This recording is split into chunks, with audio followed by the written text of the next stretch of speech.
Il y a des mensonges qui ont été racontés tout au long de l'histoire et qui ont eu un impact significatif sur le monde. Dans cette vidéo, nous faisons les décomptes des plus gros mensonges parmi les plus médiatisés de l'histoire. Bonjour les tortues et bienvenue dans cette nouvelle vidéo de Top Tortue. Comme toujours, n'oubliez pas de mettre un pouce vers le haut, de commenter et partager cette vidéo. Ça aide la chaîne à se faire connaître. N'oubliez pas également de vous abonner et de cliquer sur la cloche pour être prévenu lorsque je sors une nouvelle vidéo.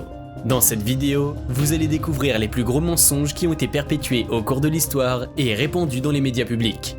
Certains d'entre eux sont si importants qu'ils ont façonné notre monde actuel. Alors assurez-vous de rester jusqu'à la fin. 10. Le tabac ne tue pas. Dans les années 90, le tabac n'avait pas la même réputation qu'aujourd'hui.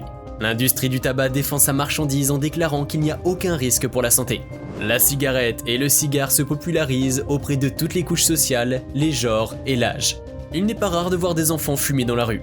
Alors, quand la médecine dénonce les effets du tabac sur les poumons, l'industrie tente de se redorer l'image en soutenant que la cigarette n'est pas plus addictive que le café et le thé. L'avancée de la science a permis d'éduquer la population sur les produits toxiques.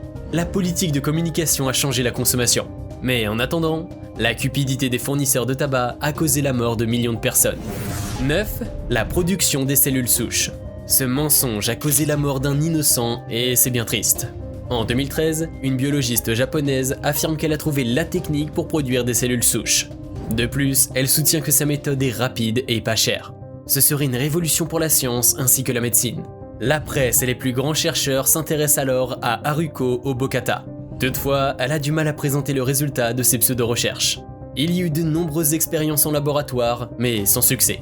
Haruko Obokata est finalement contrainte d'avouer sa supercherie. En fait, elle a falsifié les résultats de ses recherches. La biologiste démissionne tandis que son superviseur s'est suicidé. 8. L'attentat de Mitterrand. L'attentat contre Mitterrand en 1959 a fait couler beaucoup d'encre dans l'Hexagone. Pour le petit rappel, un inconnu intente à la vie de l'homme politique sur l'avenue de l'Observatoire.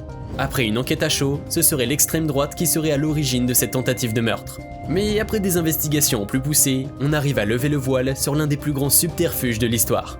Cette même année, François Mitterrand perd en popularité face aux membres de son parti politique. Ce n'est pas très bon pour lui étant donné qu'il se prépare pour les prochaines présidentielles. Il aurait donc orchestré cet attentat pour redorer son blason. Ce n'était qu'une ruse publicitaire, une manipulation de l'intérêt public, rien de plus. Mais il n'a pas été seul dans cette manigance.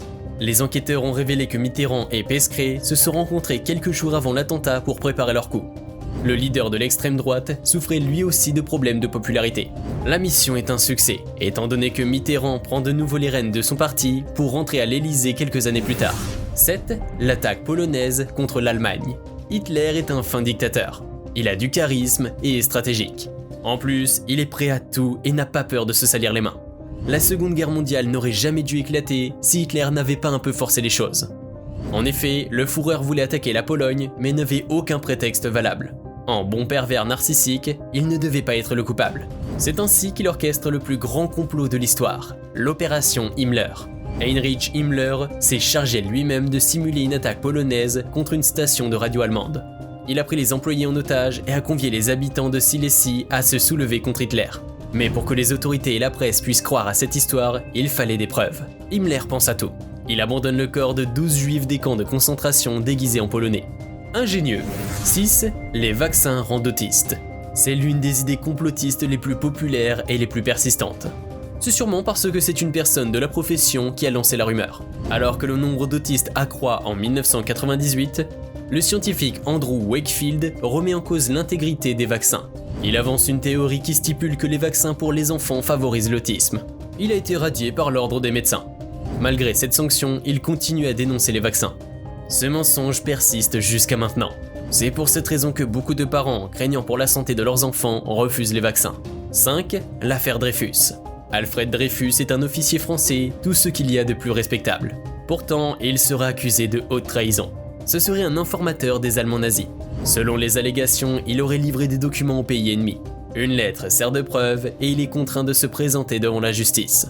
Le peuple en voie de modernité s'insurge. L'opinion publique se penche en faveur d'Alfred Dreyfus. Et pour cause, l'accusé est un Alsacien juif. La presse dénonce l'antisémitisme et l'antigermanisme que Dreyfus est en train de subir. Les lettres ne sont alors qu'un coup monté par fierté française. Malgré cela, l'Alsacien est condamné à perpétuité à la déportation. l'affaire éclate et prend une envergure sociale et politique importante. Après 12 ans de détention, la justice retrouve enfin le véritable coupable, Esterhazy. Dreyfus est innocenté bien tard, en 1906. 4. La vente de la Tour Eiffel. C'est la plus grosse arnaque du siècle dernier et elle concerne l'un des plus gros monuments de l'Europe. La Tour Eiffel est un bien précieux que la France chérit jalousement. Toutefois, les entretiens réguliers ne sont faits que très rarement. En 1925 alors, un journal fait remarquer que l'édifice qui date de 1887 se couvre de rouille peu à peu. L'auteur de l'article lance même une question rhétorique qui a inspiré le plus gros arnaqueur des années 20. L'État devrait-il vendre ? Sautant sur la rumeur, un Tchèque du nom de Viktor Lustig se fait passer pour un haut fonctionnaire. Il rassemble les ferrailleurs de Paris au Grillon pour un dîner. Il annonce qu'il a pour mission de vendre la Tour Eiffel au plus offrant par ordre du gouvernement. Il les amène même en haut de la Tour Eiffel pour une visite guidée. C'est un entrepreneur appelé André Poisson qui se fait avoir. Il reçoit un contrat de vente en bonne et due forme. Rien n'est laissé au hasard. Viktor Lustig reçoit son chèque, aussitôt il disparaît pour l'Autriche. On le retrouve quelques années plus tard et il termine sa vie dans une prison en Amérique. En effet, la France n'est pas son seul pays d'exercice en escroquerie. 3. Les victoires de Jules César. Veni vidi vici. 3 mots si célèbres qu'ils ont parcouru le temps. Pourtant, il semblerait que ce ne sont que mensonges. Il est venu, il a vu, mais il n'a pas vaincu tant que ça. Jules César nous a tous dupés. Jules César part à la conquête du monde en tant que général. Il mène la campagne de la Gaule qui fait sa renommée et sa gloire. Mais il n'est pas à la hauteur de sa popularité en tant que général de guerre. Il a assujetti un bon nombre de territoires gaulois, mais pas tous. Et la potion magique n'en est pas la cause. S'il n'est pas un bon meneur au combat, il n'y a aucun doute sur son charisme et son don pour l'écriture. Avant de revenir à Rome, il décide d'ajouter quelques artifices à ses essais qui relatent ses exploits. Il n'hésite pas à exagérer certains faits pour gonfler son orgueil. C'est cette ruse qui va le propulser sur le trône. Il devient alors l'empereur que nous connaissons jusqu'à ce que son fils adoptif le tue de ses propres mains. 2. Les fameux Pentagon Papers. C'est le scandale politique le plus célèbre de l'histoire de l'Amérique. Cette affaire a même inspiré un film récemment. Après la division du Vietnam en deux, la partie sud subit un régime dictatorial sous la présidence de Ngo Dinh Diem. Et comme toujours, les États-Unis s'en mêlent. Mais cette fois, ils n'auraient pas dû. Le président Johnson s'engage en 1969 à s'impliquer fortement dans cette guerre. Il mobilise des troupes, des armes et d'autres matériels. Les soldats américains partent en mission en croyant en la puissance de l'Amérique. Ils ne soupçonnent pas une seule seconde que c'est une mission suicide. En effet, les États-Unis n'ont aucune chance de gagner cette guerre contre le Vietnam. Toutefois, le secret est bien gardé par le président Johnson et son successeur Nixon. Fierté sans doute. Il a fallu attendre l'année 1971 pour que les Américains comprennent le mensonge. Daniel Ellsberg, un analyste américain, révèle l'existence des Pentagon Papers. Ce sont des documents qui démontrent que l'Amérique, aussi puissante qu'elle prétend être, ne peut pas vaincre le Vietnam. Le New York Times et Washington Post publient les pages jusqu'à ce qu'ils soient censurés par le gouvernement. 1. Les extraterrestres de Roswell. Les bonhommes verts ne cessent pas de nous fasciner.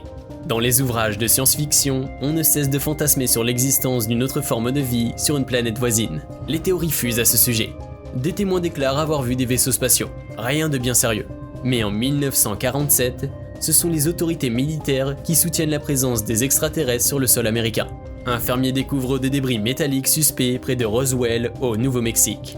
Il en informe alors les forces de l'ordre.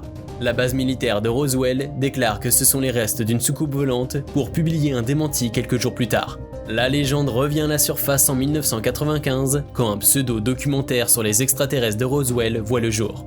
Les images proviendraient d'un ancien pilote de l'armée nommé Jack Barnett. Pourtant, il semblerait que cet homme n'ait jamais existé. S'il peut être amusant de regarder en arrière et de rire des histoires scandaleuses qui ont été racontées au fil des ans, il est important de se rappeler que ces mensonges ont eu des conséquences réelles. Des gens sont morts à cause de fausses informations, des guerres ont été déclarées et des réputations ont été ruinées. Toutefois, ils sont aussi porteurs d'espoir, car ils montrent que les gens peuvent finalement voir à travers les mensonges et travailler à la création d'un monde plus vrai. Quel sera votre rôle dans la création d'une société plus honnête ?